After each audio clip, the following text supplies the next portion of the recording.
Салам алейкум. Сегодня произошло очень важное мероприятие, пресс-конференция в Стамбуле.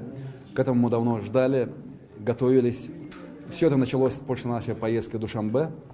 И сегодня это все анализ подготовлен в виде вот такого доклада. Этот доклад пойдет все европейские правозащитные организации в мире и, соответственно, будет доведено до каждого. Та информация, которая блокировалась в Таджикистане, отныне будет услышана реальная ситуация. То, что опасает правозащитников, тех, которые были там, коллег наших, которые здесь, в том, что идет процесс закрытый в Таджикистане. Процесс проводится в тюрьме. Соответственно, получается как бы аналогия суд, тюрьма – это одно и то же. Поэтому, конечно же, мы пытаемся, во-первых, чтобы голос таджикского народа был услышан, тех, которые не согласны с тем, что проводится. Эти люди считаются, преследуются по политическим мотивам, по убеждениям, члены этой партии исламского возрождения, что таджикские власти сегодня опасаются или пытаются дистанцироваться от слова «ислам» и все, что, соответственно, дистанцироваться от мусульман.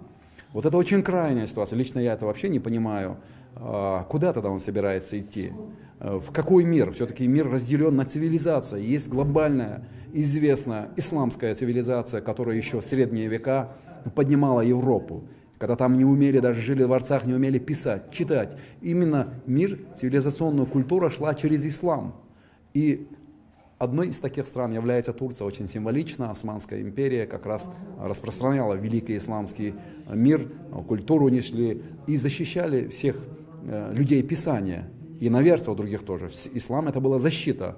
Но как только начал лидер Таджикистана отходить от ислама, соответственно, права начали нарушаться.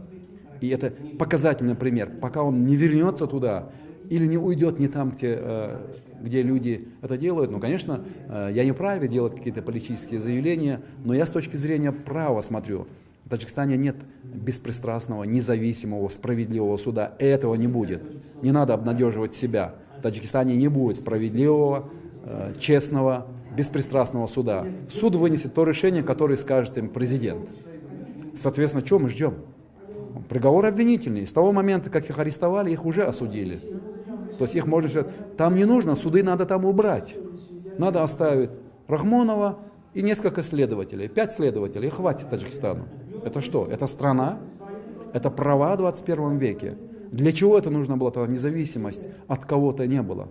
Я думаю, к беде народа пришел такой человек, который изменился сам или его изменили. Но есть такое понятие, как презумпция невиновности. Если человека арестовали, пока не докажете вы вину, он считается невиновным. А кто должен его доказать? Беспристрастный, независимый, справедливый суд. А его там нет. Соответственно, задача нерешаемая. Люди попались, практически эти люди заложники. Власть ведет себя как террорист. Обвиняет в терроризме их, а эти люди оказались заложниками, если находятся в тюрьме. Поэтому тут игра слов идет. Соответственно, власть ведет себя как террористическая организация, обвиняет в этом Исламскую партию Возрождения. Поэтому, я думаю, таджикский народ просыпается и начинает понимать, особенно молодежь. Иншаллах, будет конец этого. Не может быть. За мучениями всегда есть что-то правильное, справедливое. Без мучений нет ничего. Поэтому я желаю искренне таджикам, чтобы они добились того, что они заслуживают. Прежде всего, чтобы их права никто не нарушал. Чтобы лидер нации, он был настоящим лидером, не использовал власть для своей семьи, для своих родственников, для своего клана. Именно тот генерал, которого он обвинил в связях, Пифт, является его ставленником. Это все знают. И мы это будем говорить, потому что он обвиняет другого в том, что он назначил кого-то, поднял до уровня генерала, человек бывший известный маджахед. Когда нужно было, он использовал его возможности. Ему, когда нужны маджахеды, он скажет, помогите мне. Когда все это дело сделано, он, как Сталин, пытается истребить их всех. Эти методы давно известны. Но он умнее Аллаха не может быть. Поэтому когда-нибудь наступит конец. Но в данный момент, конечно, это он за свое должен ответить. Каждый же отвечает за себя. Но нас беспокоят все-таки арестованные люди. Меня лично тоже беспокоит будущее исламской партии Возрождения. Потому что эта партия, я пытаюсь довести, была учреждена в городе Астрахани в России Соответственно, когда еще процветал Советский Союз, никто не мог мечтать о том, чтобы вера наша вышла на такой уровень. Они это делали. Вот они первопроходцы в этом деле. И их поддерживали. Это четверть века люди были, их признавали в России. И везде был уважаемый Кабири, его принимали во всех структурах в Москве. И понимали, потому что это очень лояльная, в том числе к России партия. Очень лояльная, а в России полно мусульман. Но мне, честно говоря, непонятно, почему в России тоже не слышен голос. Где российские муфтии, которые в другом случае говорят об запрещенном государстве? Вот тебе в структуре СНГ образовалось государство, где преследуют по религиозному мотиву. А муфтии, которые пытаются в мировом масштабе что-то говорить, молчат, ничего не говорят. Это крайне удивительно. Поэтому мы надеемся, все равно что-то надо делать, кому-то надо делать.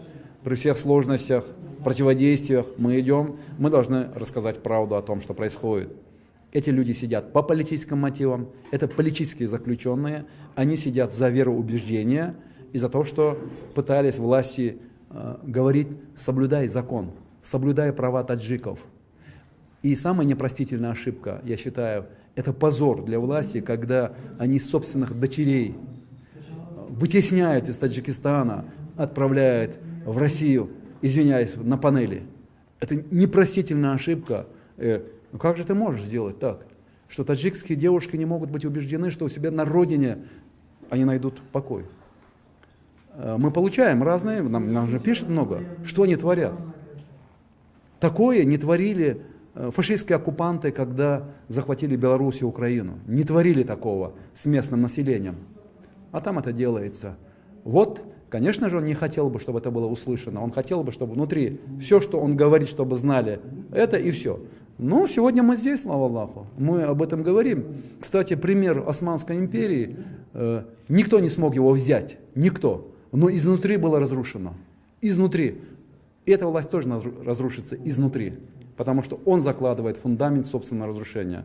Иншаллах, в последующем все добьются справедливости, невиновные будут освобождены, и народ будет их благодарить за их страдания, которые они сегодня. Они страдают ради будущего своего народа. Я так считаю. Спасибо. Спасибо большое.